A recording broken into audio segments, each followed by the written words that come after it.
আপনি কি ওমরের উপরে রাগান্বিত নাকি? হ্যাঁ, আমি রাগান্বিত। কেন? আমাকে দেখতে আসেন, আমার খোঁজ নেয় না, আমি বুড়ি মানুষ। এবার তিনি বলছেন, মা, আপনি যে অভিযোগটা দিলেন, এই অভিযোগটা আপনি তুলে নিবেন, আপনাকে কিছু বিনিময় দেব। মহিলা বলছে, মজা করো নাকি? না, রিয়ালি বলছি। এই পর্যায়ে চুক্তি পর্যন্ত হয়ে গেল। 25 দিরহাম দেওয়া হবে, 25 দিনার দেওয়া হবে। 25 দিনার তিনি তাকে দিলেন এবং দূর থেকে ডাকতেছেন, ও আলী, এদিকে আসো। আলী যখন নাম ধরে ডাক দিয়েছেন, সাইয়েদনা আলী বলছেন, আমিরুল মুমিনিন, আমি আসতেছি। মহিলা জিহ্বায় কামড় মেরে চিন্তা করতেছে, হারে, এতক্ষণ ধরে যার সঙ্গে কথা বললাম সে লোকটাই তো ওমর, আমি কত বড় বেয়াদবি করে ফেলেছি। এবার মহিলা বলছে, ওমর, বুঝতে পারেন, আমারে মাফ করে দাও। ওমরে ফারুক বলছেন, না মা, আপনি কোনো বেয়াদবি করেন নাই। আপনি যে আমার কাছ থেকে 25 দিরহাম নিয়ে সমস্ত অভিযোগগুলো তুলে নিলেন, আমি আপনার কাছ থেকে লিখিত করে নিতে চাই। কিভাবে লিখিত করবেন? এই আলী, কাগজ নিয়ে আসো। নিয়ে আসা হলো। নিজের গায়ের কাপড় ছেঁড়া হলো, সেই গায়ের কাপড়ে লিখে নিলেন। ওই মহিলা বলতেছে, আমার ওমরের বিরুদ্ধে কোনো অভিযোগ নাই, এই অভিযোগ নাই। এই জিনিসটা লিখিত আকারে পাশ করে নিয়ে সেই কাগজটা নিয়ে চলে গেলেন বাড়িতে। সন্তানদেরকে ওসিয়ত করলেন, শোনো আমার সন্তানরা, আমি যেদিন মরে যাব, মরার সময় আমার শরীরের সাথে যে কাফনটা তোমরা লাগায়া দিবা, সেই কাফনের সঙ্গে তোমরা এই কাগজটা দিয়ে দিবা। এই কাগজটা আমি কিয়ামতের দিন আল্লাহর সামনে হাজির হয়ে বলবো, আল্লাহ, আমার জনগণের পক্ষ থেকে আমার বিরুদ্ধে কোনো অভিযোগ নাই, তুমি আল্লাহ আমারে মাফ করে দাও। জোরে কর সুবহানাল্লাহ। এমন একটা ওমর আমার দেশে আসুক, সবাইকে চান? আস্তে কর, সবাইকে চান? আমরা কাকে চাই?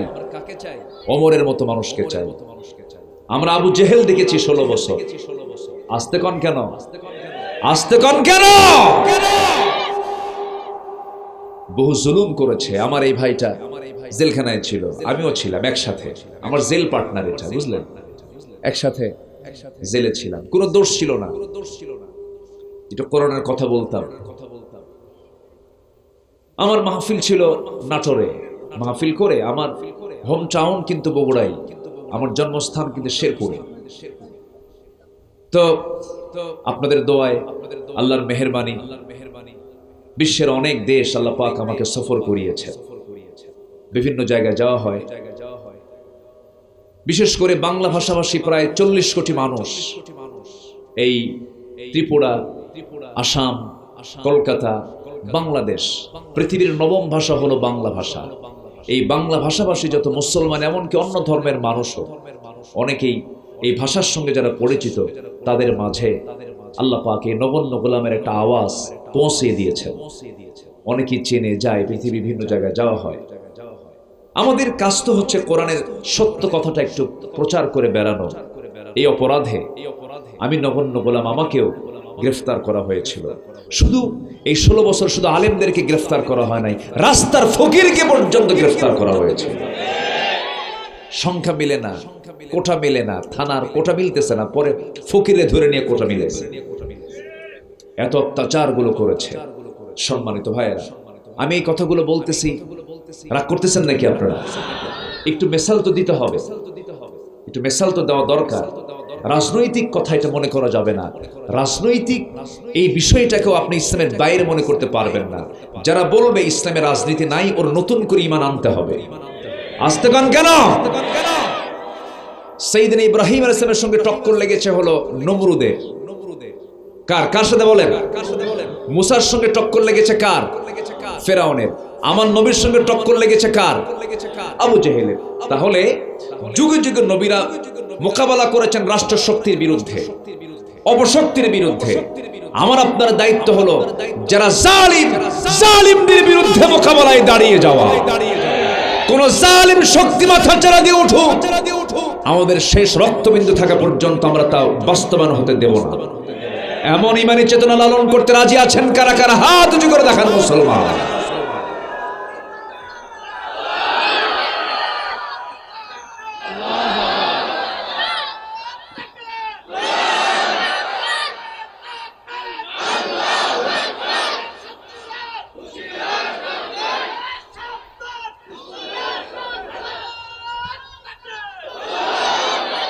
আল্লাহ কবুল করেন, জোরে বলি আমিন। কষ্ট পাচ্ছেন মনে হয়? সম্মানিত ভাইয়েরা, সম্মানিত বন্ধুগণ, গোটা পৃথিবীর দ্বিতীয় বৃহত্তম মুসলিম কান্ট্রি হলো বাংলাদেশ। এই বাংলার জমিন কোরআন দিয়ে শাসন হোক, সবাইকে চান? সবাইকে চান কোরআন দিয়ে শাসন না হোক এমন বান্দা বাংলার জমিনে আছে না নাই? আসতে বলবেন না, আছে না নাই? এর মধ্যে কি চুরির বিধান আছে, ডাকাতির বিধান, খুনের বিধান? কোন বিধান বাদ গেছে? বলেন বলেন বলেন বলেন। এমন কোন বিধান নাই যা এর মধ্যে নাই, সবকিছু আছে। সুতরাং কোরআনকে শুধু কাগজের পাতায় পাতায় দেখতে চাই না, কোরআনকে শুধু হাফেজের মাথায় মাথায় দেখতে চাই না, কোরআন শুধু তেলাওয়াতে দেখতে চাই না, কোরআন শুধু পড়াশোনায় দেখতে চাই না, কোরআনকে দেখতে চাই সমাজের পাতায় পাতায়। তাহলেই সকল অশান্তি দূর হয়ে যাবে, তার গ্যারান্টি দিচ্ছেন কে? আসতে বলবেন না, কে? 2 বছর প্রথম খলিফা শাসন কার্য চালিয়েছেন। কয় বছর? 2 বছর। নবীর ইন্তেকালের পরে 2 বছর।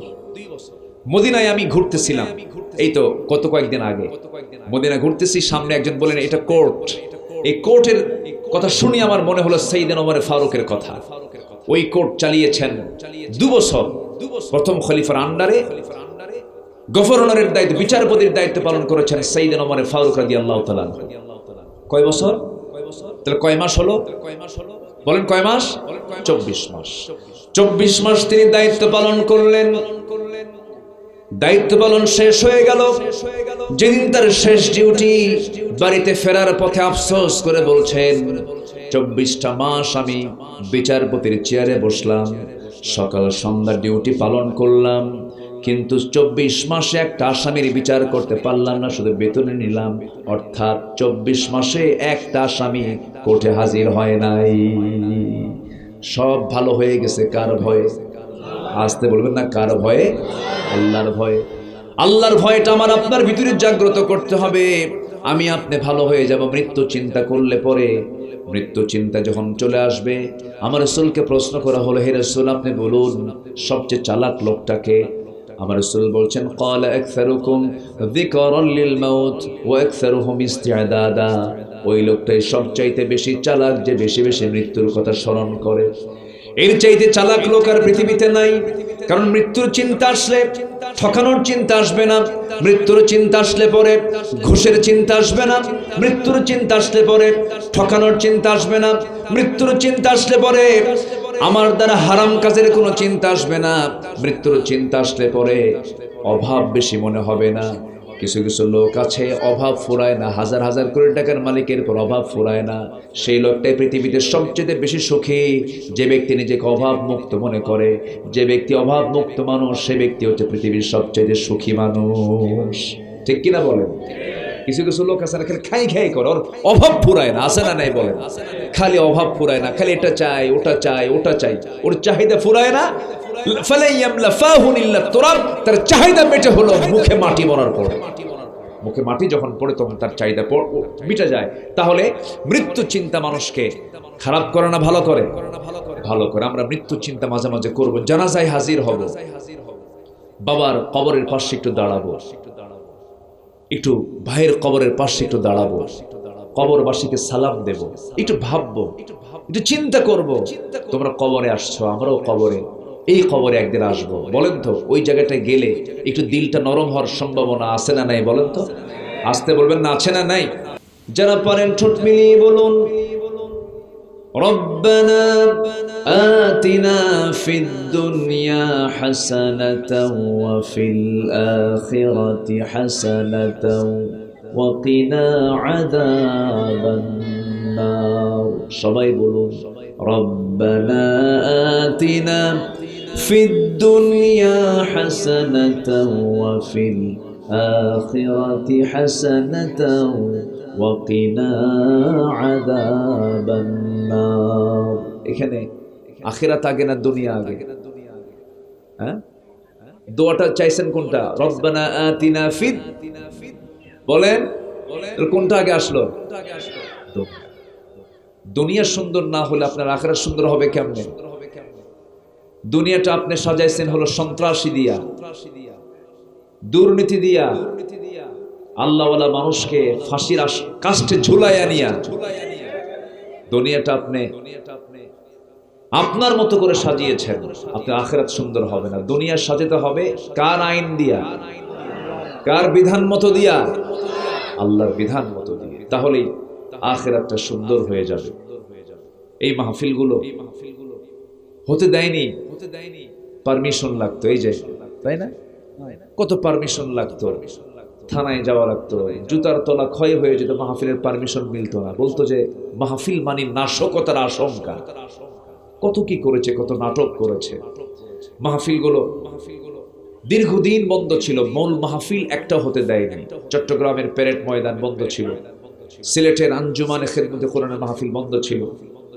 মাহফিল বলতে যে ব্র্যান্ড মাহফিলগুলো সব এরা মাহফিলকেও তারা জেলখানায় ঢুকাইছে। আসতে কোন কেন? মাহফিলও বন্ধ ছিল, মাহফিলকে ক্লোজ করে দিয়েছিল। কিছু কিছু হাতে গোনা কিছু মাহফিল, ছোটখাটো কিছু মাহফিল ছিল, তাও অনেক কন্ডিশন, অনেক শর্ত জড়িয়ে দিয়েছিল। যারা কোরআনকে অচল করতে চেয়েছিল, আজকে তারা অচল হয়ে দেশ থেকে বিতাড়িত হতে বাধ্য হয়েছে। তাহলে একটা বিষয় ক্লিয়ার, কোরআনকে অচল করতে যাবে যারা, তারাই অচল হয়ে যাবে। আসতে কোন কেন? অচল অচল কে করে দিয়েছেন? আসতে বলেন, কে করে দিয়েছেন? আল্লাহ করে দিয়েছেন। আমার বন্ধুগণ,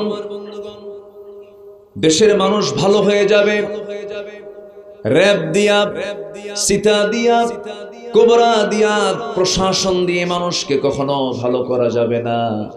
মানুষ ভালো হবে প্রশাসনের ভয়ে না, আল্লাহর ভয়ে। কার ভয়ে ভালো হবে? আল্লাহর ভয়ে ভালো হবে। জাহান্নামের চিন্তা করবি, জাহান্নামের ভয়াবহতার চিন্তা মাথায় চলে আসবে যখন সে খারাপ কাজের দিকে যেতে পারবে না, হারাম কাজ করতে পারবে না। মানুষ ভালো হওয়ার জন্য বেশি কিছু দরকার নাই, বেশি এলেমের দরকার নাই। মানুষ শুধু একটা বিষয়ে যদি চিন্তা বারবার করতে পারে, একটা চিন্তাই বান্দাকে ভালো করতে বাধ্য, তার নাম হলো মৃত্যু। তার নাম কি? মৃত্যু। অনেকের বাপ নাই, এখানে অনেকের বাপ নাই, আছেন এরকম? বাপ অনেকের চলে গেছে, মা অনেকের চলে গেছে, বন্ধু অনেকের চলে গেছে। এই দুপচাচিয়া, বগুড়ার একটা উপজেলার নাম দুপচাচিয়া। আমার এক বন্ধু ছিল, জিয়াউর রহমান নাম, একই ক্লাসে পড়েছি, আর্মিতে চাকরি করত। বহুদিন কথা হয় না, একদিন মোবাইলটা হাতে নিয়ে ওর নামটা বের করলাম, কল দিলাম, ফোনটা উঠালো একজন মহিলা। সালাম দিলাম, জবাব দিল। বললাম, জিয়া কোথায়? আমি জিয়াকে চাচ্ছি। কি জিয়া তো নাই। যখন আসবে তখন ফোনটা আমার একটু বলবেন, আমার জন্য ফোন দেয়, আমি অমক। সঙ্গে সঙ্গে ওই পার্শ্ব থেকে মহিলার একটু কান্নার আওয়াজ আমার কানে আসলো। বললাম, আপনি কান্দেন কেন? মহিলা জবাব দিচ্ছে, আমি তার স্ত্রী, আমি জিয়াকে দেব কেমনে? জিয়া তো কবরের বাসিন্দা হয়ে গেছে। আমার বয়সী, আপনার বয়সী বহু মানুষ আজকে দুনিয়াতে নাই। আমিও চলে যাব, আপনিও চলে যাবেন।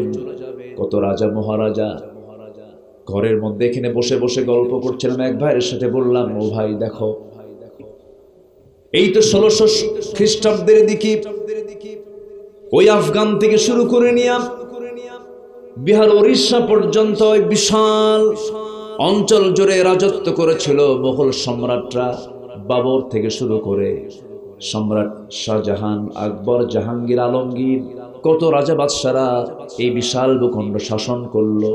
তাদের কবর জিয়ারা করার জন্য ফতেপুরে কেউ যায় না, নামটাও নাই, সবকিছু মুছে গেছে, সবকিছু হেরে গেছে। এমন করে কত রাজা মহারাজা হেরে গেছে, সব ফুরে গেছে, তাদের নাম গুণগান আর কিচ্ছু নাই। আমি একদিন চলে যাব, আমাকেও ভুলে যাবে মানুষ, কিন্তু আমাকে যিনি ভুলবেন না, কখনো ভুলতে পারেন না, তিনি আমার কে? তিনি আমার কে? যুবক, বিয়ে করছো তুমি নতুন, সুন্দরী বউ তোমার ঘরে, সোনার সংসার, সাজানো সংসার, হঠাৎ করে তুমি বি ব্লক থেকে বেরোনোর জন্য তুমি কোথাও চলে গেছো হোন্ডায় চড়ে, হঠাৎ করে হোন্ডা বাইক অ্যাক্সিডেন্ট করে তোমার মৃত্যু হয়ে গেল 3 বছরের মাথায়।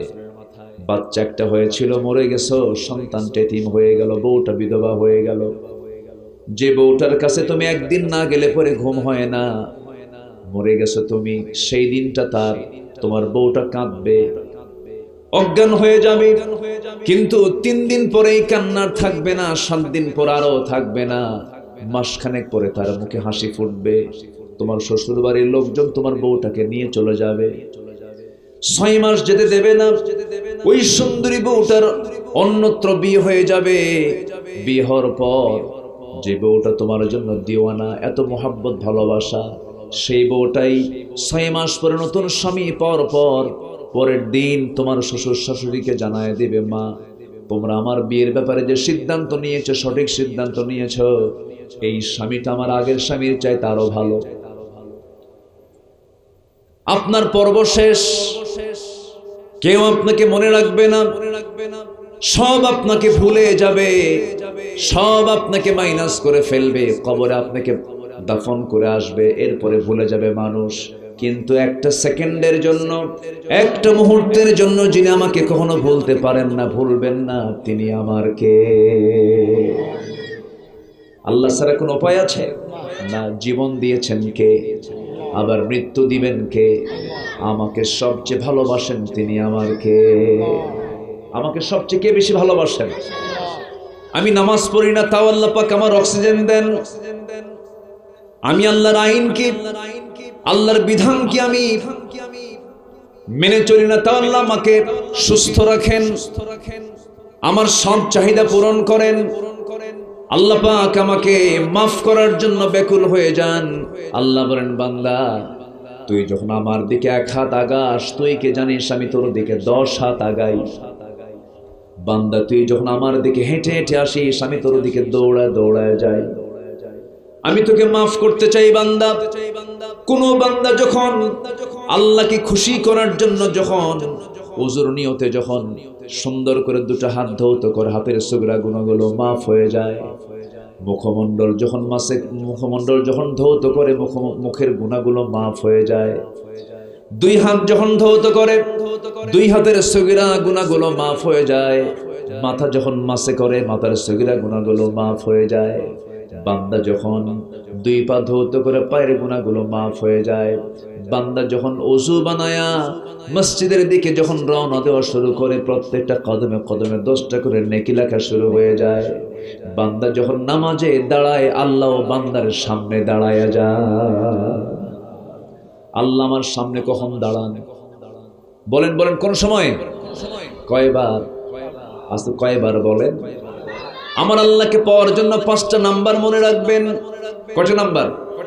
5টা নাম্বার মনে রাখবেন। 5টা নাম্বার, 5টা ওয়াক্তের 5টা ফরজ।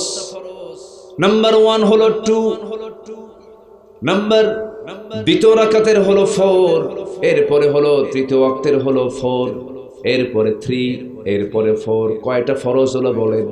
5টা ফরজ হলো। ফজরের কয় রাকাত, যোহরের কয় রাকাত, আসরের কয় রাকাত, মাগরিবের কয় রাকাত, এশার কয় রাকাত? 2 4 4 3 4।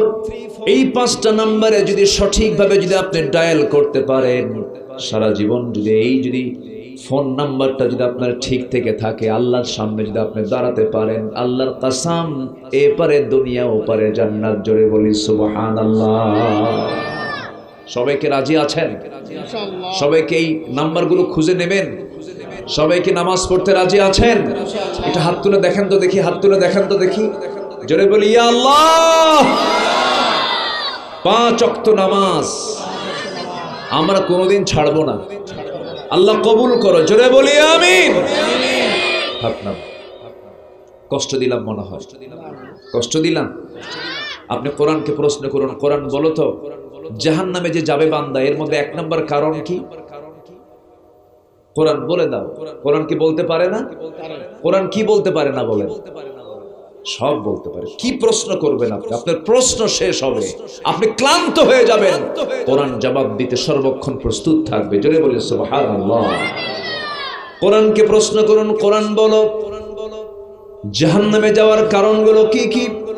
কোরআন সুন্দর করে জবাব দিচ্ছে, আনিল মুজরিমিনা মা সালাকাকুম ফি সাকার ক্বালু লাম নাকু মিনাল মুসাল্লিন ওয়া লাম নাকু নুতঈমুল মিসকিন ওয়া কুন্না নাখুদু মা'আল খায়িদিন। জাহান্নামে যাবার চারটা কারণ। জাহান্নামীরা বলবে আমরা চারটা কাজ করে আসি না। এর মধ্যে এক নাম্বার হলো আজান শুনেছি, মুয়াজ্জিন আজান দিয়েছে, কিন্তু মসজিদে আমরা কখনো হাজির হই নাই। এমন লোক বুঝে বাংলার জমিনে একটাও নাই। শাহজাহানপুর আরো নাই, আসতে বলে এই গ্রামে নাই, আসতে বলে আসে না নাই। জাহান্নামে যাবার এক নাম্বার কারণ হলো আজান শুনেও যারা কি কোথায় যায় না, কোথায় যায় না বলেন? নামাজে যায় না। তাহলে নামাজ কি সবাই পড়তে রাজি আছেন? কয় ওয়াক্ত নামাজ? 5 ওয়াক্ত নামাজ। এই হুকুমটা কার? এই হকটা কার? বলেন নামাজ এই হকটা কার হক? আল্লাহর হক। আল্লাহকে আমাকে দিতে কোনো কিছু বাদ দিয়ে রেখেছেন? আল্লাহ আমাকে যা দিয়েছেন আপনার কাছে কি এটা অপূর্ণ মনে হয়? আমাকে আল্লাহ যা দিয়েছেন কোনো অপূর্ণতা নেই। সেদিন এক ক্যান্সারের রোগী ক্যান্সার হয়েছে, তাকে বলা হলো আচ্ছা বলো তো তোমার প্রাপ্তিটা কি? সে বলছে সেই লোকটার চাইতে বড় সুখী কি হতে পারে, সেই লোকটার চাইতে বড় ধনী কে হতে পারে যে তার জীবনটাকে সুস্থভাবে রাখতে পেরেছে। যে সুস্থ মানুষ, এর চাইতে বড় নিয়ামত পৃথিবীতে আর কিছুই থাকতে পারে না। এবং সে বলছে সে যদি সুস্থ থাকতে পারে আল্লাহর কাছে তার আর কোনো অভিযোগ থাকার কথা না। গোটা পৃথিবী আপনার নামে দলিল হলো, কিন্তু আপনার ক্যান্সার হয়েছে, লাভ আছে বলেন? লাভ নাই। আল্লাহ পাক আমাকে আপনাকে হসপিটালে না রেখে আমাকে সুস্থ রেখেছেন। যুবকরা, বুড়া হওনি, বুড়া হলে পরে রুকু করা যায় না, বুড়া হলে পরে সেজদা দেওয়া যায় না। যুবক তুমি কি জানো তোমার এই যৌবন বয়সের সেজদা আল্লাহর দরবারে কত পছন্দের? তুমি যখন সেজদা দাও তখন আল্লাহ বলেন তোর জন্য আমি জান্নাতের বাজেট পাস করছি। জোরে বলি সুবহানাল্লাহ। তাহলে মানুষ ভালো হবে একটা চিন্তা করলে, সেটা হলো মৃত্যুর চিন্তা। কিসের চিন্তা বলেন তো? মৃত্যুর চিন্তা। আমার দেশের যে মারামারি, আমার দেশের যে হুড়াহুড়ি দেখে মনে হয় কি জানেন, এদের কাছে যদি মৃত্যু না আসতো আরো যে কি করতো আল্লাহ জানে। মরে যাবে তাতেই যে অবস্থা, যদি না মরতো তাহলে কি হতো? সম্মানিত ভাইয়েরা, সম্মানিত বন্ধুগণ, আমরা মরে যাব, আমরা কেউ বাঁচতে আসেনি। প্রত্যেকটা মানুষকেই এই মৃত্যুর যন্ত্রণা ভোগ করতে হবে। আমি এমন একটা আয়াত তেলাওয়াত করেছি যে আয়াতটা সবার মুখস্থ, এমনকি অনেক হিন্দু ভাইয়েরও মুখস্থ। কুল্লু নাফসিন, দেখছেন দেখছেন অবস্থা? বলেন তো কুল্লু নাফসিন, সবার মুখস্থ। কিন্তু কথাটা কি আসলে কি সহজ কথা? কুল্লু নাফসিন মানে প্রত্যেক জীবনকে, প্রত্যেক নাফসকে যায়িকাতুল মাউত, মৃত্যুর যন্ত্রণা সহ্য করতে হবে। মৃত্যুর যন্ত্রণা কেমন বলেন তো দেখি? কেউ কি বলতে পারবেন? এটা কি বলা সম্ভব? আম খেতে ভারী মজা, আপনি 1000 বার বলেন, আপনি কি মজা পাবেন? মজা পাবেন কখন? যখন আমটা কোথায় যাবে? জিহবায় যাবে।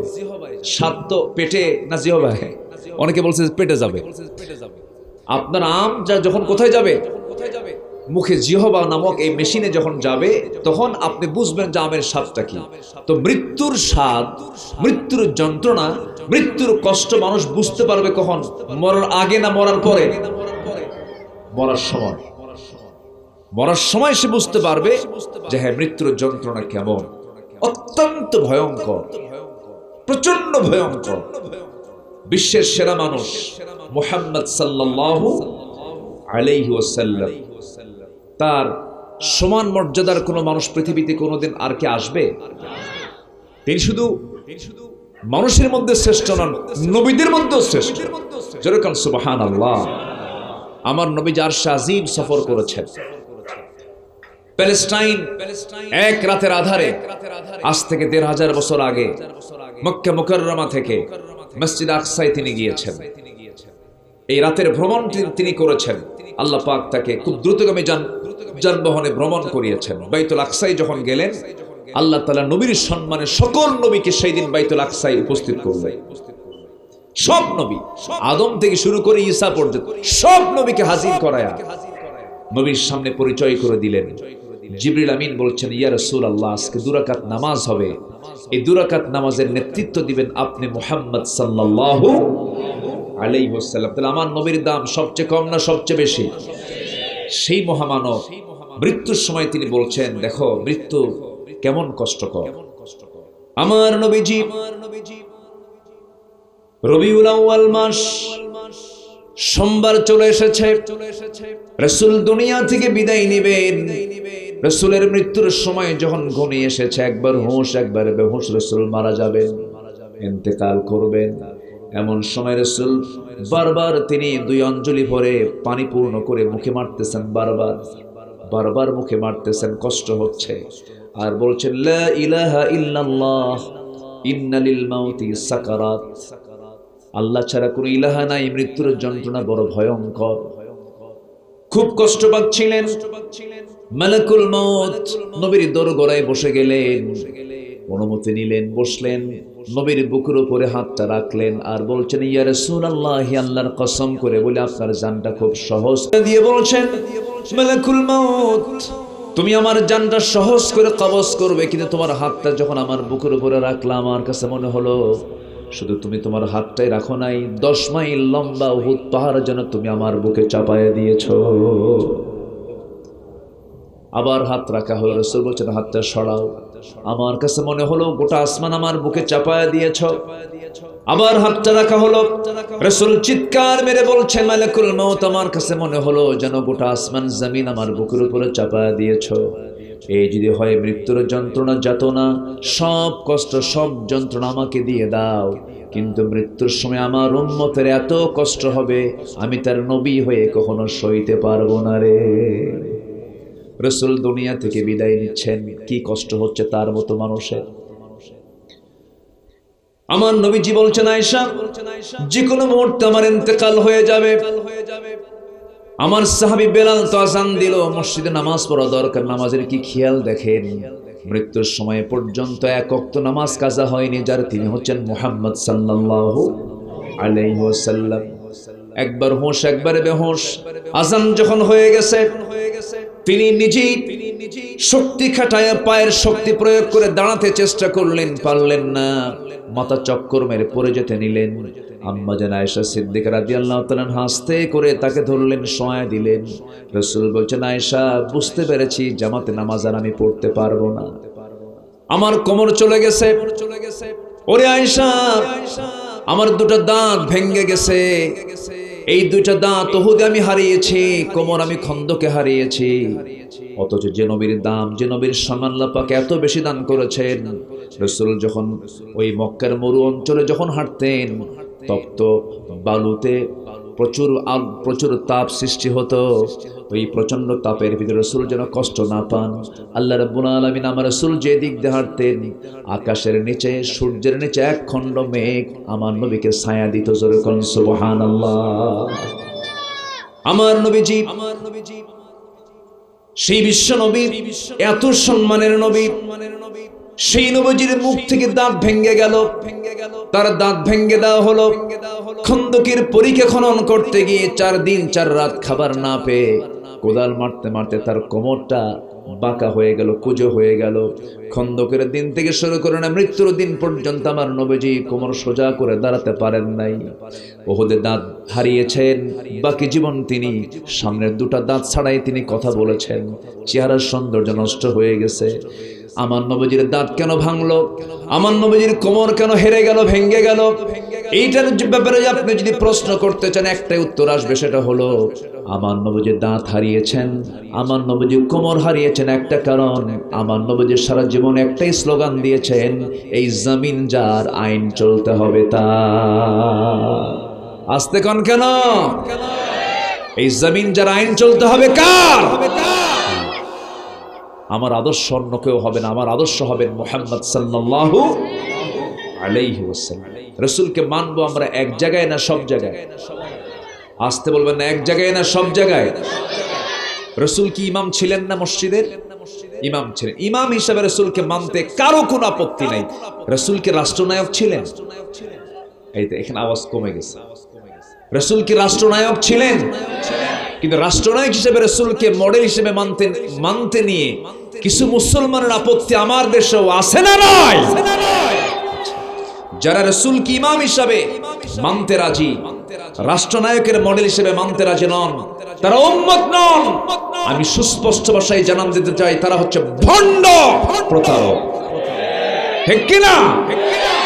রাসূলকে সব জায়গায় মানতে হবে, ব্যক্তি জীবন থেকে শুরু করে আন্তর্জাতিক পরিমণ্ডল পর্যন্ত এমন কোন জায়গা নাই যে জায়গায় রাসূলের মডেল নাই। প্রত্যেকটা জায়গায় মডেল হচ্ছেন মুহাম্মদ সাল্লাল্লাহু আলাইহি ওয়াসাল্লাম। রাসূল শুধু নিজেই মডেল ছিলেন না, কিছু মডেল আবার বানিয়েছেন। ওমর বানিয়েছেন। ওমর, পৃথিবীর কোন শিক্ষককে একটা ওমর তৈরি করতে পারবে? পৃথিবীর কোন শিক্ষককে একটা আবু বকর তৈরি করতে পারবে? পৃথিবীর কোন শিক্ষককে একটা ওসমান তৈরি করতে পারবে? পৃথিবীর কোন শিক্ষককে একটা আলী তৈরি করতে পারবে? রাসূল সেই ছাত্রগুলো তৈরি করেছেন কি দিয়া? আসতে বলবেন না, কি দিয়া? কোরআন। সাইয়েদনা ওমর ফারুক অর্ধ দুনিয়ার শাসনকর্তা, 40টা রাষ্ট্রের তিনি রাষ্ট্রপ্রধান। তার বাড়িতে এসেছে এক ফকির। কি আসছে? ফকির। অভাবী এক ফকির এসে তার কাছ থেকে কিছু সাহায্য নেবে। তো সাহায্য নিতে এসে তার ঘর বাড়ি আর তার অবস্থা দেখে ফেরত যাচ্ছে। সাইয়েদনা ওমর ফারুক বলছেন, এই পথিক, তুমি আসলা আমার কাছে কি জন্য বলতে চাইলে? কিছুই না বলে আবার চলে যাও। ফকির কয়, আমি আর কি ফকির, আমার চেয়ে বড় ফকির আপনি। কি কথা কি বুঝতেছেন আপনারা? সাইয়েদনা ওমর রাতের বেলা খুঁজতেছেন, জনগণকে দেখতেছেন, জনগণ আমার কেমন আছে। একা একা ঘুরতেছেন, কিন্তু একদিন দুজনকে সাথে নিয়ে গেলেন। একজন ছিলেন সাইয়েদনা আলী, সাথে নিয়ে গেলেন। এক প্রত্যন্ত অঞ্চলে এক বুড়ি মহিলা বসে আছে, বুড়া মানুষ। সালাম দিয়ে বললেন, মা আপনি কেমন আছেন? মহিলা বলতেছে, ভালো থাকবো কেমনে, আমার দেখার কেউ আছে? কেউ তো দেখতে আসে না। ওমর একটা শাসক, শুনেছি ওমর নাকি একজন শাসক আছে, খলিফা আছে, সেও তো দেখতে আসে না। সাইয়েদনা ওমর ফারুক বলছেন, অনেক দূর তো মা, প্রত্যন্ত অঞ্চল আপনি থাকেন, এত দূর কি আসা যায়? কষ্ট হয়। তো কষ্ট যদি হয় দায়িত্ব নেওয়ার দরকার ছিল কি? কি কথা কি বুঝতেছেন আপনি? কার সামনে কয়? কার সামনে বলে? ওমর ফারুকের চোখে পানি চলে আসছে, কেঁদে ফেলছে। কেঁদে ফেলে বলছেন, মা আপনি কি ওমরের উপরে রাগান্বিত নাকি? হ্যাঁ আমি রাগান্বিত। কেন? আমাকে দেখতে আসেন, আমার খোঁজ নেয় না, আমি বুড়ি মানুষ। এবার তিনি বলছেন, মা ও মা, আপনি যে অভিযোগটা দিলেন এই অভিযোগটা আপনি তুলে নিবেন, আপনাকে কিছু বিনিময় দেব। মহিলা বলছে, মজা করো নাকি? না, রিয়ালি বলছি। এই পর্যায়ে চুক্তি পর্যন্ত হয়ে গেল। 25 দিরহাম দেওয়া হবে, 25 দিনার দেওয়া হবে। 25 দিনার তিনি তাকে দিলেন এবং দূর থেকে ডাকতেছেন, ও আলী এদিকে আসো। আলী যখন নাম ধরে ডাক দিয়েছেন, সাইয়েদনা আলী বলছেন, আমিরুল মুমিনিন আমি আসতেছি। মহিলা জিহ্বায় কামড় মেরে চিন্তা করতেছে, হারে এতক্ষণ ধরে যার সঙ্গে কথা বললাম সে লোকটাই তো ওমর, আমি কত বড় বেয়াদবি করে ফেলেছি। এবার মহিলা বলছে, ওমর বুঝতে পারেন, আমারে মাফ করে দাও। ওমরে ফারুক বলছেন, না মা আপনি কোনো বেয়াদবি করেন নাই। আপনি যে আমার কাছ থেকে 25 দিরহাম নিয়ে সমস্ত অভিযোগগুলো তুলে নিলেন, আমি আপনার কাছ থেকে লিখিত করে নিতে চাই। কিভাবে লিখিত করবেন? এই আলী কাগজ নিয়ে আসো। নিয়ে আসা হলো। নিজের গায়ের কাপড় ছেঁড়া হলো, সেই গায়ের কাপড়ে লিখে নিলেন। ওই মহিলা বলতেছে, আমার ওমরের বিরুদ্ধে কোনো অভিযোগ নাই, এই অভিযোগ নাই। এই জিনিসটা লিখিত আকারে পাশ করে নিয়ে সেই কাগজটা নিয়ে চলে গেলেন বাড়িতে। সন্তানদেরকে ওসিয়ত করলেন, শোনো আমার সন্তানরা, আমি যেদিন মরে যাব, মরার সময় আমার শরীরের সাথে যে কাফনটা তোমরা লাগায়া দিবা, সেই কাফনের সঙ্গে তোমরা এই কাগজটা দিয়ে দিবা। এই কাগজটা আমি কিয়ামতের দিন আল্লাহর সামনে হাজির হয়ে বলবো, আল্লাহ আমার জনগণের পক্ষ থেকে আমার বিরুদ্ধে কোনো অভিযোগ নাই, তুমি আল্লাহ আমারে মাফ করে দাও। জোরে বল সুবহানাল্লাহ। এমন একটা ওমর আমার দেশে আসুক, সবাইকে চান? আসতে কয় সবাইকে চান। আমরা কাকে চাই? ওমরের মতো মানুষকে চাই। আমরা আবু জেহেল দেখেছি 16 বছর। আস্তে কন কেন? আস্তে কন কেন? বহু জুলুম করেছে। আমার এই ভাইটা জেলখানায় ছিল, আমিও ছিলাম একসাথে। আমার জেল পার্টনার এটা, বুঝলেন? একসাথে জেলে ছিলাম, কোনো দোষ ছিল না। এটা করোনার কথা বলতাম।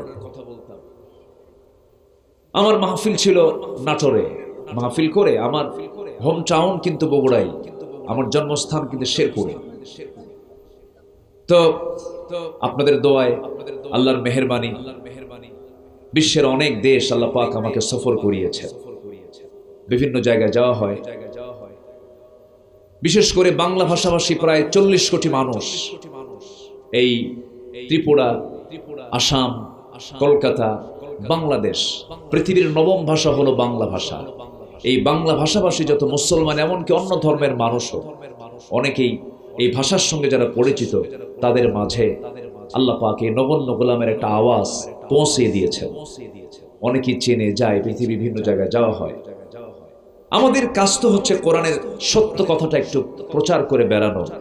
এই অপরাধে আমি নগণ্য গোলাম, আমাকেও গ্রেফতার করা হয়েছিল। শুধু এই 16 বছর শুধু আলেমদেরকে গ্রেফতার করা হয় নাই, রাস্তার ফকিরকে পর্যন্ত গ্রেফতার করা হয়েছে। সংখ্যা মিলে না, কোটা মিলে না, থানার কোটা মিলতেছে না, পরে ফকিরে ধরে নিয়ে কোটা মিলেছে। এত অত্যাচার গুলো করেছে। সম্মানিত ভাইয়েরা, আমি এই কথাগুলো বলতেছি, রাগ করতেছেন নাকি আপনারা? একটু মেসাল তো দিতে হবে, একটু মেসাল তো দেওয়া দরকার। রাজনৈতিক কথা এটা মনে করা যাবে না। রাজনৈতিক এই বিষয়টাকেও আপনি ইসলামের বাইরে মনে করতে পারবেন না। যারা বলবে ইসলামের রাজনীতি নাই, ওর নতুন করে ঈমান আনতে হবে। আসতে গান কেন? সাইয়েদনা ইব্রাহিম আলাইহিস সালামের সঙ্গে টক্কর লেগেছে হলো নমরুদের। কার সাথে বলেন? মুসার সঙ্গে টক্কর লেগেছে কার? ফেরাউনের। আমার নবীর সঙ্গে টক্কর লেগেছে কার? আবু জেহেলের। তাহলে যুগে যুগে নবীরা মোকাবেলা করেছেন রাষ্ট্র শক্তির বিরুদ্ধে, অপশক্তির বিরুদ্ধে। আমার আপনার দায়িত্ব হলো যারা জালিমদের বিরুদ্ধে মোকাবেলায় দাঁড়িয়ে যাওয়া। কোন জালিম শক্তি মাথা চারা দিয়ে উঠুক, আমাদের শেষ রক্তবিন্দু থাকা পর্যন্ত আমরা তা বাস্তবায়ন হতে দেব না। এমন ইমানি চেতনা লালন করতে রাজি আছেন কারা কারা? হাত উঁচু করে দেখান মুসলমান।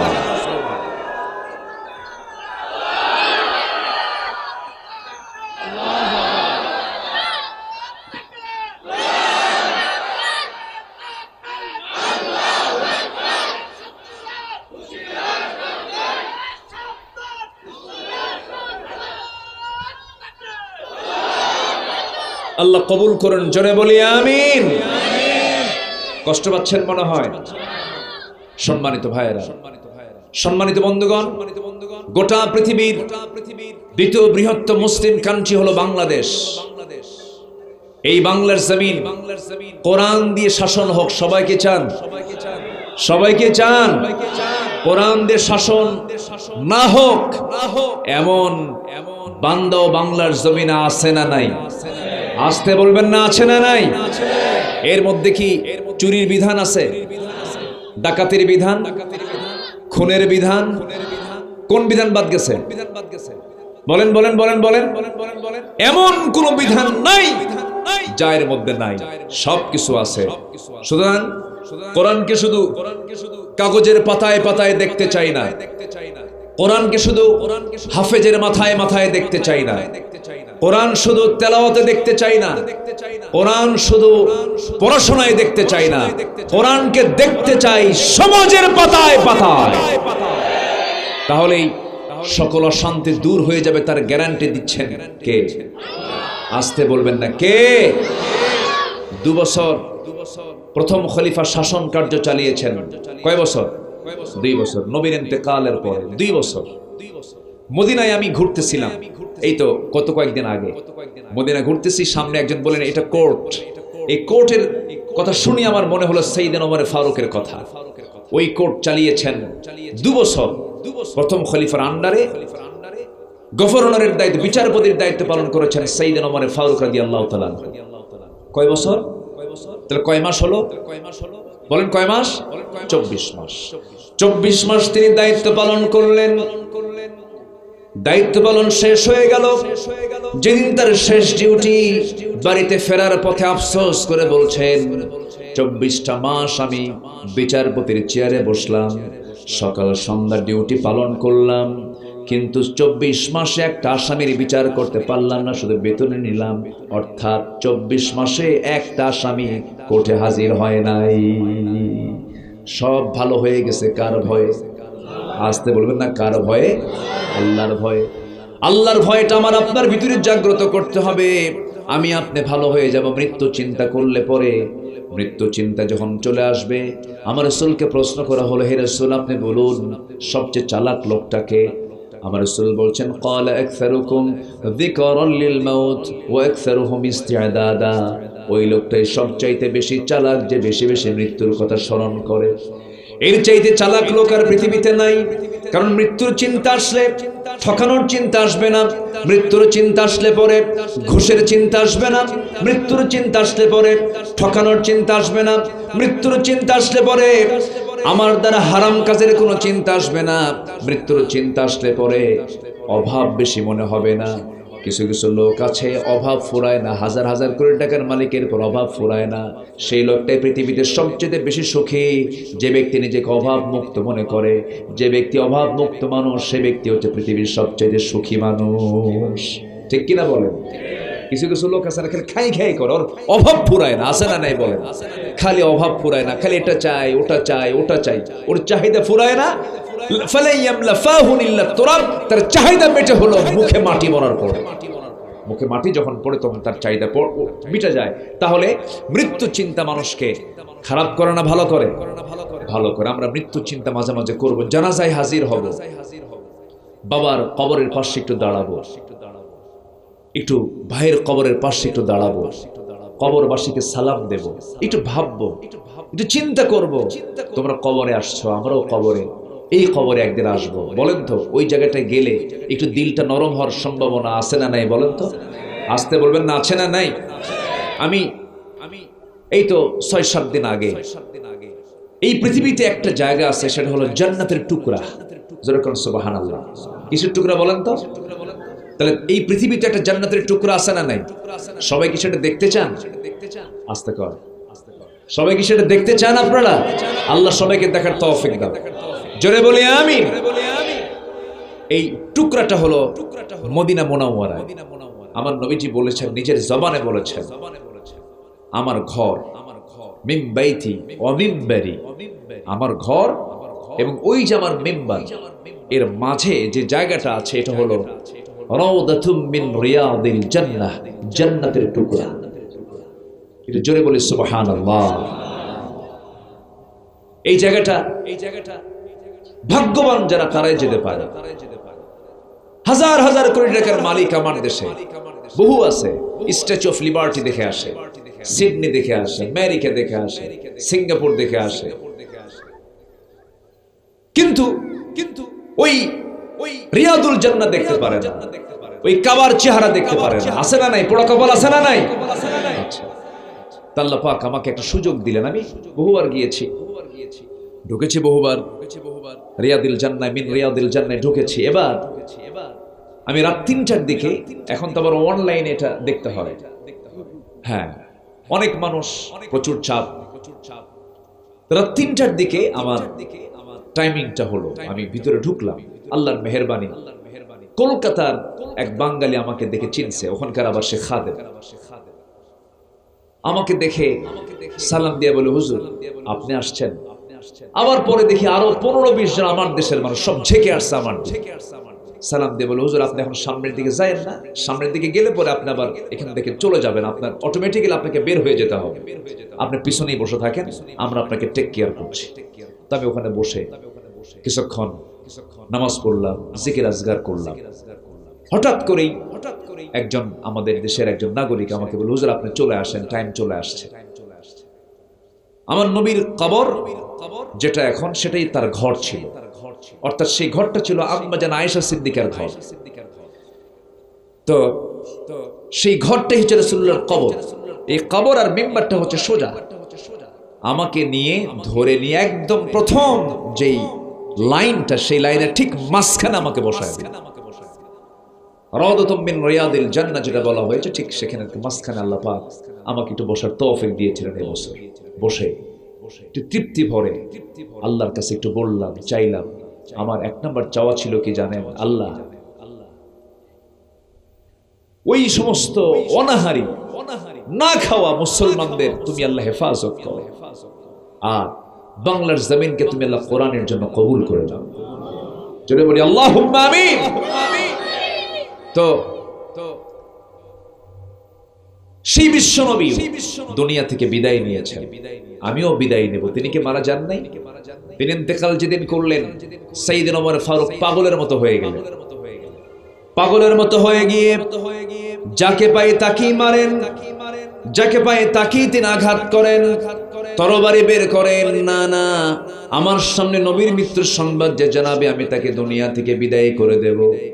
সাইয়েদনা আবু বকর সিদ্দিক রাদিয়াল্লাহু তাআলা আস্তে করে গিয়ে তাকে ধরে বললেন, তুমি কেন এরকম করছো? তুমি কি ওই আয়াতটা ভুলে গেছো নাকি? ওয়ামা মুহাম্মাদুন ইল্লা রাসূল ক্বাদ খালাত মিন ক্বাবলিহির রাসূল। এই রাসূলের পূর্বে আরো রাসূল দুনিয়া থেকে বিদায় নিয়েছেন, তিনিও দুনিয়া থেকে বিদায় নেবেন, এটাই স্বাভাবিক। তাকে ঠান্ডা করে ফেললেন, তাকে নিয়ন্ত্রণে নিয়ে আসলেন। মৃত্যু চিন্তা মানুষকে কত অস্থির করে তুলতে পারে। আমার ভাইয়েরা, দিলের মধ্যে, সারা দিনের মধ্যে দিলের মধ্যে বারবার মৃত্যুর চিন্তা আমরা নিয়ে আসব, এতে আমাদের অমঙ্গল হবে না মঙ্গল হবে? বলেন বলেন বলেন, মঙ্গল হবে। কবরের পাশে গিয়ে দাঁড়াবো, রাসূলকে গিয়ে সালাম দিলাম। রাসূল বলেছেন, আমাকে যে সালাম দেয় ফেরেশতা আমার কাছে সে সংবাদটা পৌঁছায় দেয়, অমুক জন সালামটা দিল। আমার বন্ধুগণ, যেহেতু নবীর পর্বটা আসলোই, নবীর জন্মের মাস, মৃত্যুর মাস, সিরাতের মাস, আমি সবাইকে একটু বলবো, রাসূলকে সবাইকে স্বপ্নে দেখতে চান নাকি? আস্তে কয়, সবাইকে দেখতে চান? স্বপ্ন তো জীবনে বহু কিছু দেখি না আমরা? রাজা হয়ে গেছে, কি হয়ে গেছে? রাজা হয়ে গেছে। অমুকরে বিয়ে করে ফেলছি। কত স্বপ্ন আমরা দেখি রাতের বেলা, কত স্বপ্ন আমাদের সামনে, রঙিন স্বপ্ন আসে। কিন্তু একটাবার আপনি একটু চিন্তা করে দেখুন, বিশ্বের সেরা মানুষকে যদি কেউ স্বপ্নে দেখতে পারে, রাসূল বলেছেন সে আমাকে দেখতে পায়, কারণ আমার সূরত শয়তান ধারণ করতে পারে না। আল্লাহর কসম করে বলে একটা আমল করবেন, রাসূলকে স্বপ্নে দেখবেন। সেটা হলো, যখন আপনি ঘুমিয়ে পড়বেন, ওযু বানায়া ঘুমায়া পড়বেন, ঘুম আসা পর্যন্ত আপনি দরুদ পড়তে থাকবেন। আল্লাহুম্মা সাল্লি আলা মুহাম্মাদ ওয়া আলা আলি মুহাম্মাদ কামা সাল্লাইতা আলা ইব্রাহিম ওয়া আলা আলি ইব্রাহিম ইন্নাকা হামিদুম মাজিদ। এই দরুদ পড়তে পড়তে পড়তে পড়তে আপনি ঘুমিয়ে পড়বেন। আমি আল্লাহর কসম করে বলি, কোন একটা রাতে আমার নবীজি আপনার সঙ্গে সাক্ষাতে চলে আসবে। নবীর সঙ্গে সবাইকে সাক্ষাৎ করতে রাজি আছেন নাকি? নবীর মুহাব্বতের দরকার আছে না নাই? এই পৃথিবীতে এক নম্বর মুহাব্বত কার সাথে? আসতে বলবেন না, কার সাথে? নাম্বার 2 হচ্ছে মুহাম্মদ সাল্লাল্লাহু আলাইহি ওয়াসাল্লাম। আল্লাহর কসম করে বলি ভাই, আপনাকে শোনানোর জন্য বলছি না, আল্লাহ আমার মনের খবরটা রাখেন। আল্লাহর কসম করে বলছি, আমি যখন মদিনায় গেলাম, মদিনা থেকে যখন মদিনা এয়ারপোর্টের দিকে যখন গাড়ি নিচ্ছিল, আমাকে নেওয়ার জন্য নিয়ে যাচ্ছে গাড়ি, আমার মন বলছিল, আহারে আমার কি যেন প্রিয় জিনিসটা আমি এখানে রেখে যাচ্ছি, আমার রাসূলকে রেখে যাচ্ছি। আমি প্রায় আল্লাহর কাছে দোয়া করি, আল্লাহ মদিনায় তুমি আমার জন্ম দাও নাই, এই শহরে তুমি আমার জন্ম দাও নাই, আমার জন্ম তুমি দিয়েছো বাংলাদেশে। তবে তোমার কাছে প্রার্থনা করি, আল্লাহ ওয়াজআল মাউতি ফি বালাদি রাসূলিক, আল্লাহ ওমরের মতো আমারও দোয়া, আল্লাহ যেখানে জন্ম নেই না কেন আমার মৃত্যু যেন মদিনার শহরে হয়। আমার বন্ধুগণ, রাসূলকে না ভালোবাসলে কোনো উপায় নাই, রাসূলকে না মুহাব্বত করলে কোনো উপায় নাই। আল্লাহ সাফ সাফ বলে দিয়েছেন, আমারে তোরা পাবি না, আমারে তোরা কখনো পাবি না, আমারে তোরা কখনো পাবি না যতক্ষণ না রাসূলকে আনুগত্য না করবি। রাসূলের আনুগত্যের মধ্য দিয়ে তোরা আমারে পাবি। অতএব আল্লাহকে পাওয়ার জন্য মাধ্যম একজনকে ধরতে হবে, তিনি হচ্ছেন মুহাম্মদ সাল্লাল্লাহু আলাইহি ওয়াসাল্লাম। দিলের মধ্যে লালন করতে হবে। হুব্বুর রাসূল যদি না থাকে কোনো আমল আপনার আল্লাহর দরবারে মঞ্জুর হবে না। রাসূলকে ভালোবাসতে হবে জীবনের চাইতে সবচেয়ে কম না সবচেয়ে বেশি, সবচেয়ে কম না সবচেয়ে বেশি। সাহাবীরা রাসূলকে কি পরিমাণ ভালোবেসেছেন। আমি যতগুলো কারণ দেখেছি, সাহাবে কেরামদের যে মর্যাদা, সাহাবে কেরামদের যে সম্মান, এই মর্যাদা বৃদ্ধির যতগুলো কারণ আছে, এর মধ্যে এক নাম্বার কারণ হলো প্রত্যেকটা সাহাবী রাসূলকে জীবনের চাইতে বেশি ভালোবেসেছে, জীবনের চাইতে বেশি ভালোবেসেছে। আমার নবী উহুদের ময়দানে দাঁড়ায় আছেন, একাকী পড়ে গেছেন। আবু দাজানা তিনি জানেন যে আমি সামনে দাঁড়ালে আমার বুক, আমার পিঠ বর্ষা দিয়ে ঝাঁঝরা হয়ে যাবে। তিনি ভাবলেন না, নবীর সামনে গিয়ে দাঁড়ালেন। তাও নবীর সামনে তিনি বুক দিয়ে দাঁড়ালেন, পিঠ দিয়ে দাঁড়ালেন, যে পিঠ দিলে বেয়াদবি হয়ে যাবে। রাসূলের সামনে দাঁড়ায়া বাজু মেরে রাসূলকে কন্ট্রোল করছেন। পিছন থেকে তীর আসে, যে দিক দিয়ে তীর আসে সেই দিক দিয়ে লাফ মেরে তীরটা পিঠের সঙ্গে আলিঙ্গন করেন। রাসূল বলছেন, দাজানা তুমি তো মরে গেলা, হুজুর লক্ষ দাজানা মরুক, এক মুহাম্মদ বেঁচে থাকুক। জোরে কোন আল্লাহু আকবার। উনি মারা গেলেন। ৭০ থেকে ৮০টি তীর বিদ্ধ হওয়ার দাগ তার পিঠে ফুটে উঠেছে। রাসূল এরপরও একাকী আবার হয়ে গেলেন। একটা টিম চিকন একটা গিরিপথ দিয়ে, চিকন গলিপথ দিয়ে রাসূলকে অতর্কিত হামলা করে ফেলল। একদম কাছাকাছি এসে হাতের মধ্যে পাথর নিয়ে নবীজির মাথা বরাবর মেরে দিল। মাথার হেলমেটের চিকন লোহা নবীজির কপালের মধ্যে গেঁথে গেল। শিরস্ত্রাণের চিকন লোহা নবীজির গালের মধ্যে গেঁথে গেল। আরেকটা আঘাত যখন দাঁত বরাবর মারা হলো, মুখ বরাবর মারা হলো, সুন্দর দুটো দাঁত ভেঙে গেল। একই মুখে 3টা ইনজুরি। আমার নবীজি মুখ থুবড়ে অচেতন হয়ে আমার নবীজি মাথা চক্কর মেরে পড়ে গেলেন। কাফেররা চিৎকার মেরে উঠলো আর বলল, কুতিলা মুহাম্মদ, মুহাম্মদ নিহত হয়েছে। এমন জাতীয় কথা যখন চতুর্দিকে ছড়ে পড়লো, সাহাবে কেরাম খুঁজতেছেন। ওমরে ফারুক পাগলা হয়ে গেছে। সাইয়েদনা আলী ইবনে আবি তালিব তিনি অস্থির হয়ে ঘুরতেছেন, না রাসূল মারা যেতে পারেন না। একজন সাহাবী তালহা বিন উবাইদুল্লাহ রাসূলকে পেলেন, উপর হয়ে পড়ে আছেন। আমার নবীজি উপর হয়ে পড়ে আছেন। এমন সময় তিনি করলেন কি, 2 হাত দিয়া রাসূলকে বুকের সঙ্গে জোর করে ধরলেন, ঘাড়ে নিলেন, এমন দৌড় মারলেন কাফেররা সেই তালহার গোটা গায়ে, গোটা শরীরে খোঁচায়া খোঁচায়া তরবারে দিয়া রক্তাক্ত করে দিচ্ছিল। কিন্তু একটা বারের জন্য রাসূলের গায়ে একটা খোঁচা মারতে দেন নাই, আঘাত লাগাতে দেন নাই। রাসূল বলেন, সাহাবীরা তোমরা যদি কেউ জীবন্ত শহীদকে দেখতে চাও যে না মারা গিয়েও শহীদের মর্যাদা পাবে, আমার তালহার দিকে তাকায় থাকো। সে না মরে গেল, আল্লাহ পাক তাকে শহীদের দরজা দিয়ে দিয়েছে। জোরে বলি সুবহানাল্লাহ। আমার বন্ধুগণ, সাহাবীরা রাসূলকে খুব ভালোবেসেছেন। সাইয়েদনা আবু বকর সিদ্দিক রাদিয়াল্লাহু তাআলা একদিন আবেগ আপ্লুত হয়ে বলছেন, আমার আয়েশা এদিকে আসো। রাসূল ইন্তেকাল করেছেন সেই সময় বলছেন, আয়েশা রাসূল কি বার যেন মারা গেছেন বলো তো? সোমবারে। আজকে কি বার? সোমবার। এবার তিনি বলছেন, আবেগে কান্নায় ভেঙ্গে পড়ে বলছেন, আয়েশা রে, আজকের এই দিনের মধ্যে যদি আমি আবু বকর যদি মরে যেতাম কতদিনে ভালো হতো। রাসূল মরে গেছেন সোমবার, আমি মরতাম সোমবারে। কি ভালোবাসা কাজ করেছে, কি মোহাব্বতটা কাজ করেছে। এই মোহাব্বতটা লালন করতে হবে, এই মোহাব্বতটা দিলের ভিতরে ইস্তেকামাত রাখতে হবে। আল্লাহর মোহাব্বতটা চলে আসবে। আল্লাহর মোহাব্বতটা ওই সময় চলে আসবে যখন রাসূলকে আমরা পরিপূর্ণ মোহাব্বত করতে পারবো। মৃত্যুর চিন্তা আসতে হবে, কারণ মরার পরে কবরে না হবে, সে কবরে আমার নবীর প্রয়োজন আছে না নাই? আসতে বলবেন না, আছে না নাই?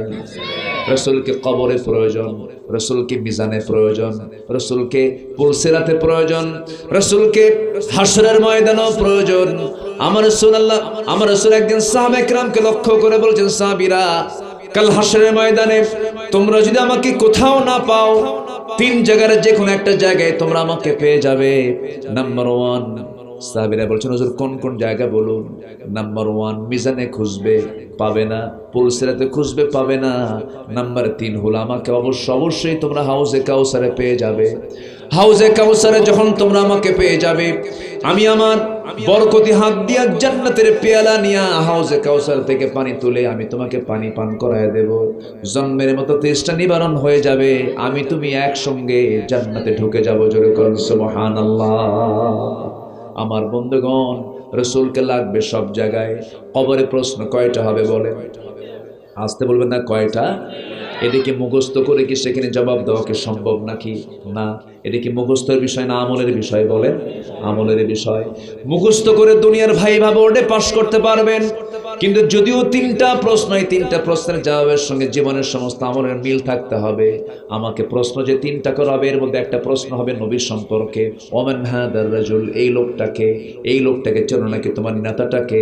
সঙ্গে সঙ্গে বলে ফেলবা, আরে এই নবীকে মহব্বত করতে গিয়ে জেল খাটছি, এই নবীকে মহব্বত করতে গিয়ে কত ত্যাগ স্বীকার করেছি, এই রাসূলকে মহব্বত করেছি, নবীর মহব্বতের দাড়ি রেখেছি, নবীর সুন্নাহকে মানতে গিয়ে অনেক ত্যাগ স্বীকার করেছি, নবীর হুকুমকে মানতে হারাম ছেড়েছি, নবীর হুকুমকে মানতে অনেক গালি শুনেছি। রাসূলকে দেখা মাত্র সেই বান্দা বলে ফেলবে নবিয়ুনা মুহাম্মদ সাল্লাল্লাহু আলাইহি সাল্লাম বলে ফেলবে। আমার বন্ধুগণ, কবরের জিন্দেগি অত্যন্ত কঠিন জায়গা, কঠিন কণ্ঠকে কীর্ণ জায়গা। এই জায়গা সবার জীবনে আছে না নাই? আসতে বলবেন না আছে না নাই? সবার জীবনে আছে। কবর যখন শেষ হবে, কিয়ামত শুরু হয়ে যাবে। কিয়ামতের দিন মানুষ যে উঠবে কবর থেকে, পোশাক পরে না উলঙ্গ হয়ে, খাতনা হয়ে না খাতনাবিহীন। বলেন বলেন বলেন। খাতনাও হবে না, উলঙ্গ হয়ে উঠবে। আম্মা জান আয়েশা সিদ্দিকা রাদিয়াল্লাহু তাআলা আনহা বলেন, ইয়া রাসূলুল্লাহ, একটা মানুষ, পুরুষ মানুষের সামনে মহিলা উলঙ্গ হয়ে উঠবে, এটা কি লজ্জার বিষয় হবে না? আমার রাসূল বলেন, আল আমরু আশাদ্দু মিন আইয়ানজুরা বা'দুহুম ইলা বা'দিন। সেই কিয়ামতের দিন মানুষ আরেকজন মানুষের দিকে তাকাবে, এই হুঁশই থাকবে না। মানুষ অস্থির হয়ে যাবে, শুধু নাফসি নাফসি করতে থাকবে। এমন কঠিন দিন।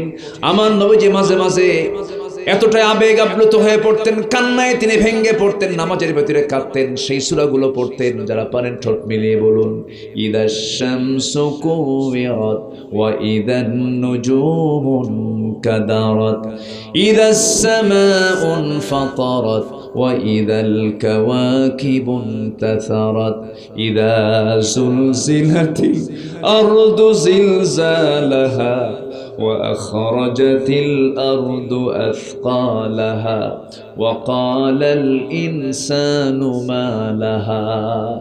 জমিন ভিতরের সবকিছু বের করে দেবে, আসমান ফেটে পড়বে, সূর্য সংকুচিত হয়ে যাবে, সমুদ্র, প্রত্যেকটা সমুদ্রের নিচে হলো আগুন। সমুদ্রের নিচে কি? আগুন। বিজ্ঞান বলছে আগুন না থাকলে পরে সমুদ্রের পানিগুলো সব আইস হয়ে যেত, বরফ হয়ে যেত। সমুদ্রের নিচে আল্লাহ পাক চুল্লি রেখে দিয়েছেন, চুলা রেখে দিয়েছেন। আল্লাহ রাব্বুল আলামিন বলছেন, যখন কিয়ামত শুরু হয়ে যাবে, সমুদ্র বিদীর্ণ হয়ে ভিতর থেকে আগুনগুলো সব বের হতে থাকবে, আর মানুষ বলবে ওয়াকালাল ইনসানু মা লাহা। মানুষ বলে, আহারে কি শুরু হয়ে গেল, সব তো করলাম, সব তো আজকে ধ্বংস হয়ে গেল। সেই দিন কেউ কাউকে চিনবে না, পাগলের মতো দূর হতে থাকবে, অস্থির হয়ে যাবে। ফাইদা জাআতিস সাখা ইয়াওমা ইয়াফিরুল মারউ মিন আখিহি ওয়া উম্মিহি ওয়া আবিহি ওয়া সাহিবাতিহি ওয়া বানিহি। একটা বিশাল আওয়াজ হবে, সিংহায় ফুৎকার দেবে, সিংহা মুখে হাতে নিয়ে আছে, এমন ফেরেশতা আছে না নাই? আসতে বলবেন না আছে না নাই? ওই সিংহায় যখন ফুঁক দেবে, মানুষ সামনের দিকে চলতে থাকবে, বাপ সন্তানকে চিনবে না, মা সন্তানকে চিনবে না, ভাই ভাইকে থেকে পালাবে। এমন কঠিন দিন সবার সামনে আছে না নাই? এই জন্য দিন শেষে আমার বন্ধুকে বলেন, দিন শেষে আমার বন্ধুকে, আরো জোরে, আরো জোরে। সেই কঠিন কিয়ামতের ময়দানে, হাসরের দিন সবাই কাঁপতে থাকবে। আল্লাহ পাক বান্দাদের সামনে হাজির হয়ে বলবেন, আইনাল জব্বারুন আইনাল মুতাকাব্বিরুন। কোথায় সেই স্বৈরাচারী, কোথায় সেই অহংকারীরা, যারা অহংকার প্রদর্শন করেছিল, আজকে তোমরা কোথায়? আল্লাহ পাক সেদিন বিচার নিয়ে বসবেন। সেই কঠিন দিনে কোনো কাজ, কোনো আমল বান্দার উপকার আসবে না নেক আমল ছাড়া। নেক আমল নিয়ে আপনি যাবেন, আমি হাজির হব, আল্লাহর সামনে আমরা সম্মান পেয়ে যাব। বলুন তো ভাই, আমরা আল্লাহর সামনে লজ্জা নিয়ে হাজির হতে চাই না সম্মান নিয়ে হাজির হতে চাই? আমি কি শেষ করে দেব? আমি কি শেষ করে দেব? আলোচনা চালাবো? জোরে বলি ইনশাআল্লাহ, আর জোরে বলি ইনশাআল্লাহ। সম্মানিত ভাইয়েরা, সেই দিন আগুনের উপর আগুন, জাহান্নাম টকবক করতে থাকবে, জাহান্নামকে আল্লাহ পাক প্রস্তুত করে ফেলবেন, কঠিন আযাব সবার সামনে আল্লাহ পাক রেখে দিবেন। এমন কঠিন ভয়ঙ্কর দিন সবার সামনে আছে না নাই? বলেন আজ তো আসে না নাই? আল্লাহ রাব্বুল আলামিন বলেন, وَنَحْشُرُهُمْ يَوْمَ الْقِيَامَةِ عَلَى وُجُوهِهِمْ عُمْيًا وَبُكْمًا وَصُمًّا مَأْوَاهُمْ جَهَنَّمُ كُلَّمَا خَبَتْ زِدْنَاهُمْ سَعِيرًا। কিয়ামতের দিন, ওই দিনে তাদেরকে একত্র করব, উপর করে, অন্ধ করে, বধির করে, তাদেরকে এক জায়গায় করব, তাদের আশ্রয়স্থল হবে জাহান্নাম। এমন দিন সবার সামনে আছে। আমার বন্ধুগণ, এই ভয়ঙ্কর পরিণতি দেখে সমস্ত ওই জাহান্নামীরা তারা বলবে, আল্লাহ সন্তান দিয়ে দেব, পুত্র দিয়ে দেব, সব দিয়ে দেব মুক্তিপণ হিসাবে। আল্লাহ বলবেন, আওয়াদ্দুল মুজরিমু লাউ ইফতাদি মিন আযাবি ইয়াউমাইযিন বিবানি ওয়া সাহিবাতিহি ওয়া আখিহি। সবাই বলবে, জাহান্নামীরা বলবে, আল্লাহ সন্তান দিলাম, সবকিছু দিলাম, আমাদের মুক্তি দিয়ে দাও। আল্লাহ বলবেন, না রে না, কোনো কিছু দিয়া তোদের মুক্তি দেব না, তোদেরকে জাহান্নামের সাদা সাধন করতে হবে। এমন কঠিন দিন শেষ আফসোস করে বলবে কি, ইয়া লাইতানি কুনতু তুরাবা, নিজের হাত নিজে কামড়াবে, আফসোস করবে, বলবে, ইয়া লাইতানি ইত্তাখাযতু মা'আর রাসূলি সাবিলা, ইয়া ওয়াইলাতা লাইতানি লাম আত্তাখিয ফুলানান খলিলা, ইয়া লাইতানি কদ্দামতু লিহায়াতি। আফসোস করবে, কিন্তু কিচ্ছুই করার থাকবে না। এমনকি ওই সময় বান্দাগুলো অস্থির হয়ে বলবে, আল্লাহ দুনিয়াতে আবার পাঠাও, আমরা ভালো হয়ে আসবো। কিন্তু এমন সুযোগ কি আর আছে নাকি ভাই? থাকবে নাকি বলেন? আল্লাহ সেদিন বলছেন, বান্দা শোনো, সেই কঠিন দিনে তোমরা যদি বাঁচতে চাও, আমি আল্লাহ 7 শ্রেণী কারোশের ছায়া জায়গা দেব, 7 শ্রেণীর কাতারে তোমরা সামিল হয়ে যাও। 7 শ্রেণীকে আল্লাহ পাক আরশে আজিমের ছায়া জায়গা দিবেন, কোনোদিন সেই জায়গায় কোনো ছায়া থাকবে না। কার ছায়া ছাড়া? কার আরশের ছায়া ছাড়া? বলেন কয় শ্রেণীকে? 7 শ্রেণী। এর মধ্যে 1 নম্বর হলো ইমামুন আদিলুন, ন্যায় বিচারপতি। নাম্বার 2 হলো এমন যুবক, নাশায়া ফি ইবাদাতিল্লাহ, যারা যৌবনকে আল্লাহর পথে যারা ব্যয় করেছে, যারা হারাম কাজে যায় নাই, নেশার কাজে যায় নাই, মাদকে যায় নাই, জিনার কাজে যায় নাই, আল্লাহ পাক ওই সমস্ত যুবক আরশ আজিমের ছায়া জায়গা দিবেন।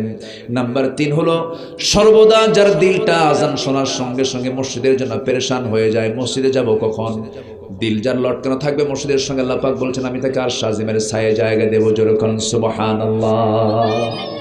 আসেন দোয়া করে দিই। অনেক রাত হয়েছে তো, কষ্ট পাচ্ছেন আপনারা, 2-1 জন করে উঠতেছেন, আমি আর পারতেছি না। আপনি উঠলে আমি আর পারি? আমি আর বিরক্ত না করি, দোয়া করে দিই। হ্যাঁ, কি চালাবো? আর একটু চালাবো? থাকতে রাজি আছেন? তা আপনার পাশে থেকে যে উঠতে চায় তাকে একটু ধরে, একটু বসায়। এটা হতো না, এটা আমাকে যদি 9টায় উঠায় দিতেন, যদি 9:30 উঠায় দিতেন, টাইম সিলেকশন যদি ঠিক থাকতো, আমি একটা লম্বা সময় ধরে আমি আলোচনা করতে পারতাম। রাসূলুল্লাহ সাল্লাল্লাহু আলাইহি ওয়াসাল্লাম কখনো এশার পরে কথা বলেছেন? আমি হাদিস পাই না। রাসূলুল্লাহ সাল্লাম এশার পরে কথা বলতেনই না, তিনি এশার পরে ঘুমিয়ে পড়তেন। যারা আগে ঘুমায় তাদের তাহাজ্জুদ আছে না নাই বলেন? আর যারা ফজরের পরে ঘুমায়, এরকম লোক আছে না নাই? অত ফজরের আগে ঘুমায় না। সবকিছু সময় মতো হওয়া উচিত। 7 শ্রেণী। 1 নম্বর বলেছি ন্যায় বিচারক, বিচারপতির দাম আল্লাহ পাক সবচেয়ে কম দিলেন না বেশি দিলেন? একটা দেশের যদি বিচার ঠিক থাকে, সব ঠিক থাকে।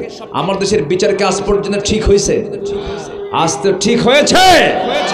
বিচার ঠিক হলে দেশ ঠিক। 54 বছরে সঠিক বিচার পাই নাই, কিয়ামত পর্যন্ত সঠিক বিচার পাবো না, যতক্ষণ না কোরআন দিয়ে বিচার না করা হবে। এটাই বাস্তবতা। সম্মানিত ভাইয়েরা, বিচারপতির দাম সবচেয়ে বেশি। আল্লাহ পাক বলেছেন আমি বিচারপতিকে আমার আরশ আজিমের ছায়ায় জায়গা দেব, 1 নাম্বার। নাম্বার 2, যুবককে আমি জায়গা দেব। কাকে? যুবককে। বুড়াদের জায়গা নাই।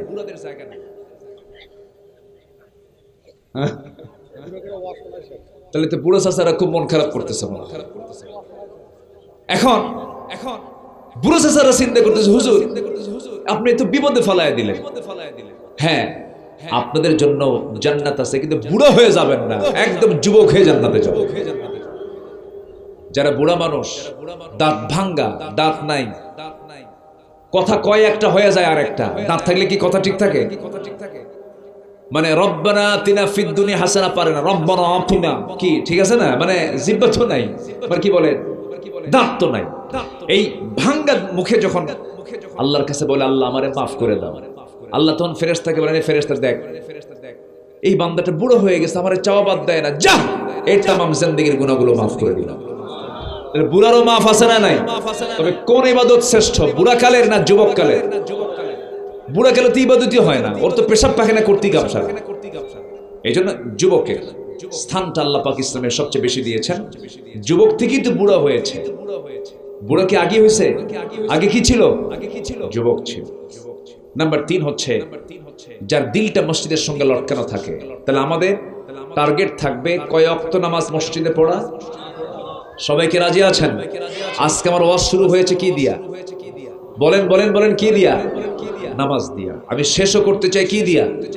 মাঝখানে একটু মৃত্যুর চিন্তা, একটু হাসরের চিত্র, একটু মিজান পুলসিরাত নিয়ে হালকা কিছু কথা বলার চেষ্টা করেছি।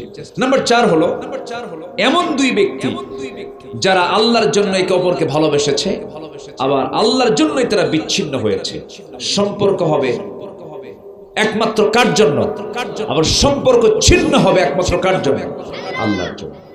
নাম্বার 5, ওই যুবককে আল্লাহ পাক আরশ আজিমের ছায়ায় জায়গা দিবেন।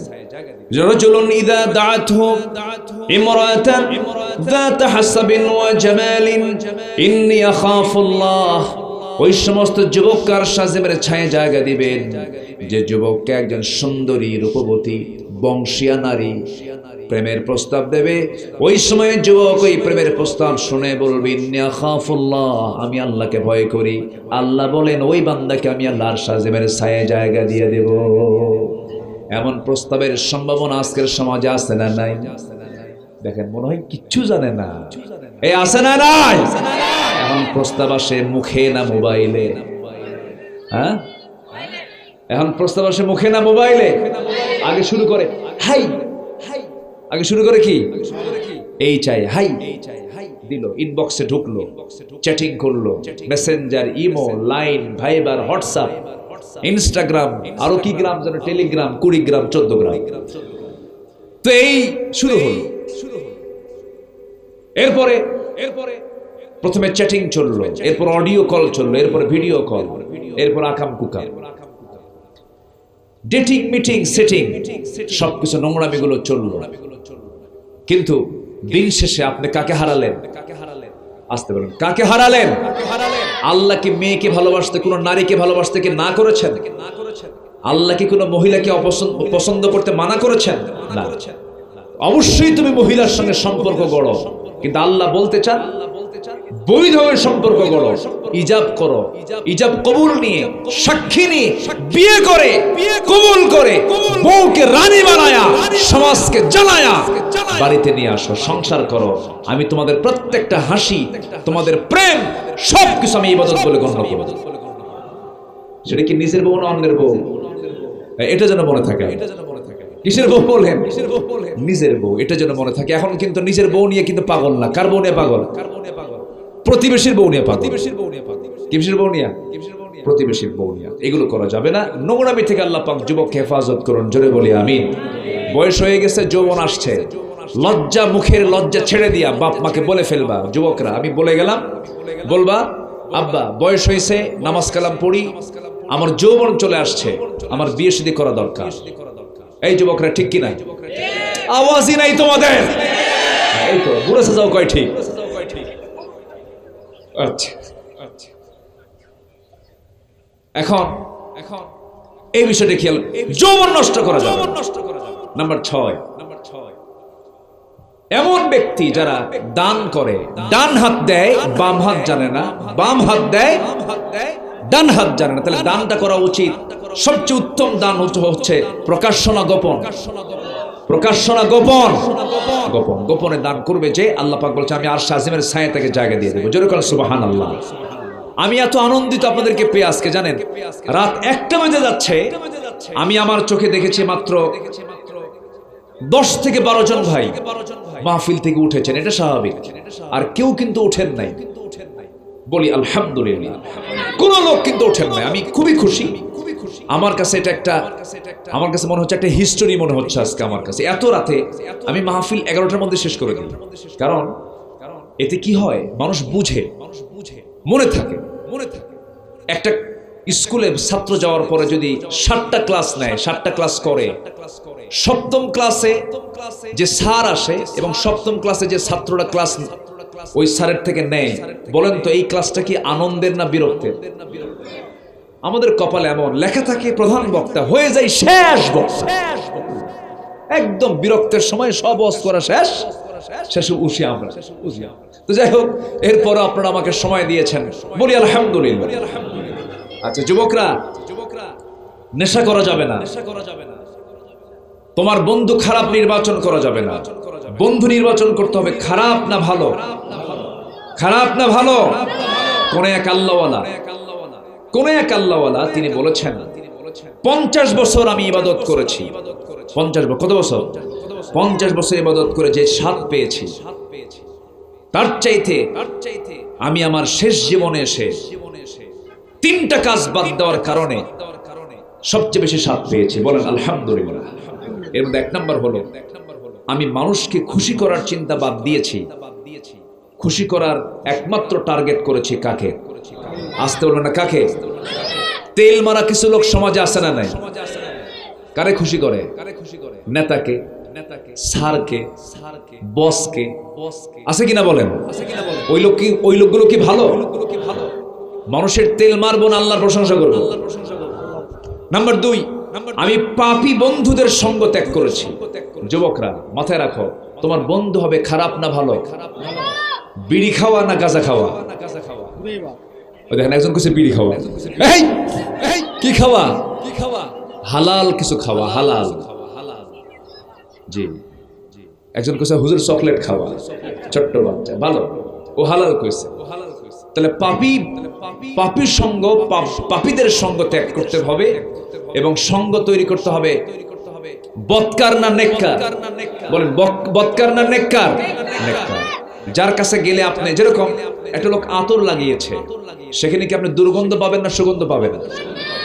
আর যেখানে গাঁজা খায় ওখানে কি পাবেন? দুর্গন্ধ পাবেন। অতএব আতরের ফ্লেভার যেখানে আছে, দিনের ফ্লেভার যেখানে আছে, সেখানে বসুন, সেই সঙ্গ, সে বন্ধুত্ব আপনি তৈরি করুন। নাম্বার 3, দুনিয়ার স্বাদ যখন আমি ত্যাগ করব, তখন আমার ভিতরে আখেরাত হবে তখন মিষ্টি। আখেরাত কি হবে বলেন তো? মিষ্টি। আর দুনিয়ার স্বাদ যদি খুব বেশি আমার ভিতরে ঢুকে যায়, আখেরাতের মিষ্টতা আমার মধ্যে আর থাকবে না। এই 3টা বিষয়কে আমরা মাথায় রাখার চেষ্টা করব। জোরে বলি ইনশাআল্লাহ। আর কম খাবো, কি বেশি খাবো না কম খাবো? ডাক্তারের কাছে গেলে কি বলে? ডাক্তার কি কয়? বেশি খান। এই কি ভালো ভালো করে কি বলে ডাক্তার? কম খান। কি বেশি খান না কম খান? কম খান। তো ডাক্তারও বলে, আমার রাসূলও বলেন কম খাও। বেশি ঘুম না কম ঘুম? কম ঘুম, পরিমিত ঘুম। কিছু লোক আছে, যদি বলা হয় আপনার প্রিয় কাজ কি? ঘুম পাড়া। আছে না নেই বলেন? না, কম ঘুম, কম খাওয়া। আর কথা বেশি না কম? বলেন বলেন বলেন। তাহলে কম কি কি? খাওয়া কম, ঘুম কম, আর কি কম? কথা কম। আর কি বেশি? কাজ বেশি। দেখছেন কি সুন্দর করে বলল? কাজ বেশি, আমল বেশি। বেশি হবে জিকির, জিকির বেশি করতে হবে। দান করতে হবে কম না বেশি? আজকেও আপনারা দান করবেন কম না বেশি? বলেন বেশি, বেশি দান করতে হবে।